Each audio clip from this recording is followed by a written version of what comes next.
4 साल हेमंत सरकार का लूट लूट लूट हुआ बेमिसाल। मुख्यमंत्री से लेकर मंत्री से अधिकारी हुए मालामाल। आज तक जो सरकार नियोजन नीति नहीं बना परिभाषित कर पाई, रघुवर जी की नियोजन नीति को उन्होंने समाप्त कर दिया आते ही सत्ता में। उनकी मांग पूरी नहीं हुई, पारा टीचर सड़क पर उतरा हुआ, उनकी मांग पूरी नहीं हुई। पंचायत सचिवालय स्वयंसेवक रोड पर उतरे हुए हैं। सरकार पूरी तरह से फ्लॉप हो चुकी है।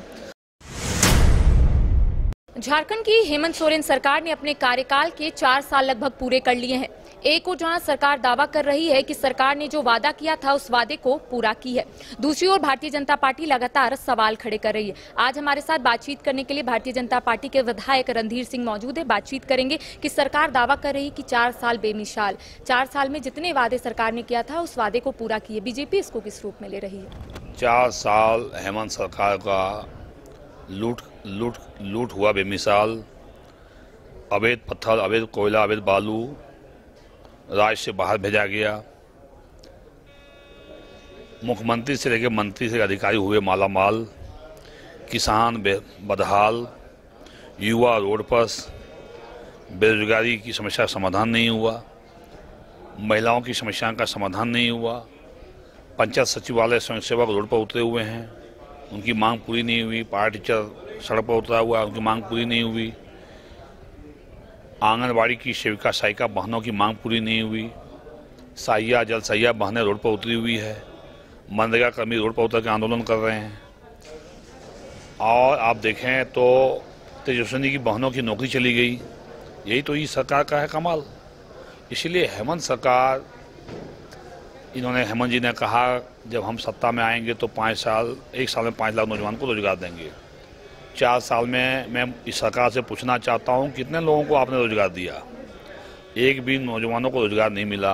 आज तक जो सरकार नियोजन नीति नहीं बना परिभाषित कर पाई, रघुवर जी की नियोजन नीति को उन्होंने समाप्त कर दिया आते ही सत्ता में। रघुवर जी की नियोजन नीति में लाखों नौजवानों को रोजगार मिला था। जब तक आप नई नियोजन नीति नहीं बनाते तब तक पुरानी नियोजन नीति को रहने देते आप और लोगों को रोजगार देते आप, लेकिन रोजगार तो मिला नहीं। अब जो छात्र युवा बेरोजगार जो रोड पर आंदोलन कर रहे हैं, अभी सरकार क्या देगी लोगों को रोजगार? 4 साल तो पूरा हो गया, अब तो 24 चुनावी साल है। फरवरी के बाद लोकसभा का आचार संहिता लग जाएगा, जून तक का लोकसभा का गमागमी रहेगा, फिर उसके बाद विधानसभा का चुनाव है, तो रोजगार ही सरकार देगी कब? इसलिए सरकार पूरी तरह से फ्लॉप हो चुकी है और जनता चुनाव का इंतजार कर रही है। झारखंड की जनता चुनाव आते ही सरकार को उखाड़ फेंकेगी। यहाँ की जनता। पक्ष के विधायकों का कहना है कि सरकार नियोजन नीति भी लाना चाहती है, प्रयास भी की, स्थानीय नीति का भी प्रयास की, लेकिन भारतीय जनता पार्टी कहीं ना कहीं षड्यंत्र रचा के इसको रोक। भारतीय जनता पार्टी क्यों षड्यंत्र करेगा? हम लोग विपक्ष, हम लोग को जनता ने विपक्ष में रखा है। जब हम लोग सरकार में थे हम लोग लाखों लोगों को रोजगार दिए। भारतीय जनता पार्टी के समय में दरोगा की बहाली हुई, शिक्षक की बहाली हुई, वनरक्षी की बहाली हुई, ऐसे अनेक सेक्टर में हम लोगों ने बहालियाँ किया। सरकारी नौकरियां हम लोगों ने लाखों से ऊपर दिया। आपकी सरकार 4 साल में आपको किसने रोका था नियोजन नीति बनाने से? आपको किसने रोका नौकरी देने से? कि भारतीय जनता पार्टी कहाँ अड़ंगा डाल रही है?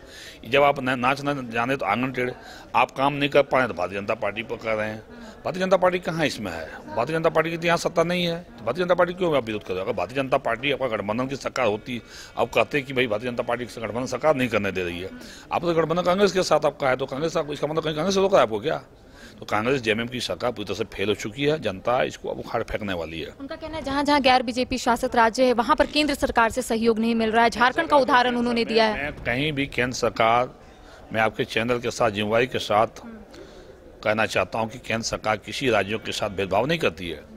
मैं इस सरकार से पूछना चाहता हूं कि केंद्र सरकार ने जितनी योजनाओं में फंड दिया, आप खर्च क्यों नहीं कर रहे हो भाई? आप खर्च क्यों नहीं कर रहे हो? आप को जिन हेड में पैसा दे रहा है, केंद्र सरकार की लगभग 250 से ज़्यादा योजनाएं जो विभिन्न विभागों में चल रही है, इनके खर्च के आकार को जाके देखें तो क्या स्थिति है।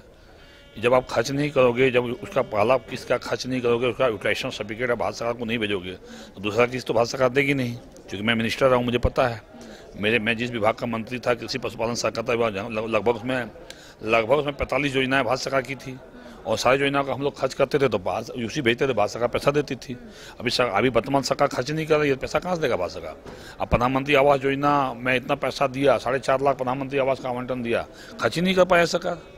अब अबू आवास चला रहे हैं। अबू आवास में इनका स्थिति क्या है? ये सरकार आपके द्वार में इनके 1400 एक पंचायत में 1400 आवेदन आ रहे हैं और 30 आवास बनाएंगे, तो ये आप तो कहीं ना कहीं जनता को गुमराह कर रहे हैं। सरकार के द्वार के नाम पर जनता को आप ठगने का काम कर रहे हैं। नए नए जो हमारे मुखिया जीत के आए हैं उनको 1-1 लाख रुपया खर्च करना पड़ रहा है पंचायत में सरकार के द्वार में, उसके लिए सरकार पैसा नहीं दे, मुखिया कहाँ से पैसा लाएगा बेचारा।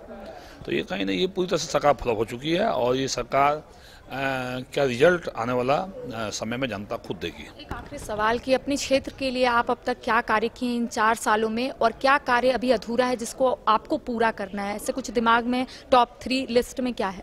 हमारे विधानसभा क्षेत्र में पिछले बार जब मैं मिनिस्टर था तो मैंने काफ़ी काम ले गया वहाँ। पिछले बार हमने वहाँ डिग्री कॉलेज बनवाया, महिला कॉलेज बनवाया, पुलिस अनुमंडल हमने बनवाया, 2 नए थाना का सृजन किया, दूध प्रोसेसिंग प्लांट बनवाया, कोल्ड स्टोरेज बनवाया, 2 ट्रेन लाइन हमने लाया वहाँ नया, जिसका अभी भूमि अधिग्रहण का काम तेजी से चल रहा है। कई PWD सड़कें बनवाई, अन्य सड़क बनवाई। इस सरकार में, वर्तमान सरकार के समय में भी आज हमारी राज्य में सरकार नहीं है, लेकिन केंद्र सरकार से हमने जल जीवन मिशन योजना की। 3 प्रखंड हमारी विधानसभा में है, साड़ प्रखंड, पालाजोरी प्रखंड और करमाटा प्रखंड। तीनों जो प्रखंडों के लिए अलग अलग जलापूर्ति योजना, जल जीवन मिशन जो भारत सरकार की मोदी जी की महत्वाकांक्षी योजना है, जिसके तहत हमने 650 करोड़ रुपया का सभी जो सेक्रेटरी बराज डैम हमारे यहाँ, वो डैम से हम सभी गाँव को पीने का पानी देने के लिए पाइपलाइनिंग का काम तेज़ी से करवा रहे हैं। वाटर ट्रीटमेंट प्लांट बन रहा है और आपके जगह पानी टंकी बन रहा है। फिर मोदी जी के प्रधानमंत्री कृषि सिंचाई योजना से हमने 550 करोड़ का सेक्रेटरी मेगा लिफ्ट इरीगेशन लाया, जिसके माध्यम से हमारी विधानसभा के 18 पंचायत में खेतों में पानी मिलेगा, उस पर काम चल रहा है। कई PWD सड़कें हमने लिया है, कई अन्य सड़कें लिया हमने कई आरओ के रोड ले गए, कई पुल ले गए और विधानसभा के अंदर DMFT से, CSR से, पूल इंडिया के पैसे से हमने हजारों काम करवाए हैं। अभी 2100 चापाकल करवा रहे हैं DMFT फंड से हम। इसके अलावा भी जो है गांव-गांव में छोटे छोटे मिनी ग्रामीण जलापूर्ति योजना में सैकड़ों में तादाद में हमने काम करवाया है। आंगनबाड़ी केंद्रों को हम जो नए केंद्र बनवा रहे हैं, पुराने केंद्रों को दुरुस्त करवा रहे हैं, स्कूलों में फंड हम दे रहे हैं, स्वास्थ्य व्यवस्था को ठीक कर रहे हैं। इसलिए हमने जो अपने विधानसभा के अंदर में भारत सरकार की मनरेगा स्कीम से लगभग हम 62 स्वास्थ्य उपकेंद्र बनवा रहे हैं अपने विधानसभा के अंदर में। काम काफ़ी हमने ले गया विधानसभा के अंदर। काम हम सरकार में भी थे उतना ही काम किया, आज विपक्ष में थे उतना ही, उससे भी ज़्यादा काम भी हो रहा है। सरकार के कार्य देखने के बाद आप कितना नंबर दीजिएगा 10 आउट ऑफ? देखिए, सरकार में रिजल्ट देने वाला कौन होता हूँ, लेकिन फिर भी विधायक है। हम विपक्ष हैं तो हम कहेंगे कि सरकार का रिजल्ट 0, तो आप कहेंगे कि विपक्ष है इसलिए बोल रहे हैं आप। रिजल्ट, इसका रिजल्ट तो आने वाला विधानसभा चुनाव में जनता दे देगी स्वयं ना। तो इस वक्त हमारे साथ बीजेपी विधायक रणधीर सिंह मौजूद थे, जिनका स्पष्ट रूप से कहना है कि जो वादा करके सरकार सत्ता में आई है उस वादे से विपरीत कार्य कर रही है। युवाओं को रोजगार नहीं मिल रहा है। साथ ही साथ इनका कहना है कि क्षेत्र के लोगों के लिए इन्होंने बहुत काम किया है, क्षेत्र के लिए बहुत काम किया और बहुत सारे ऐसे काम है जो अधूरे हैं जिनको इन्हें पूरा करना है। फिलहाल मुझे और सहयोगी विकास को दे इजाजत। नमस्कार। राजधानी रांची में वाइल्ड वादी लेकर आया है रांची फ्लावर पार्क, जहां आकर्षक फूल मोह लेंगे आपका दिल। रात में आकर्षक लाइट से नजारा होगा रंगीन। परिवार के साथ उठाइए ट्रैम्पोलिन पार्क का लुत्फ। की जगह पर मिलेगा amusement park, zip line, bird park, picnic और कुल्हड़ चाय का भी मजा। Monday to Friday entry fee सिर्फ 200 रूपए और सैटरडे और हॉलीडेज में महज 300 रूपए में भरपूर मनोरंजन। तो आइए वाइल्ड वादी।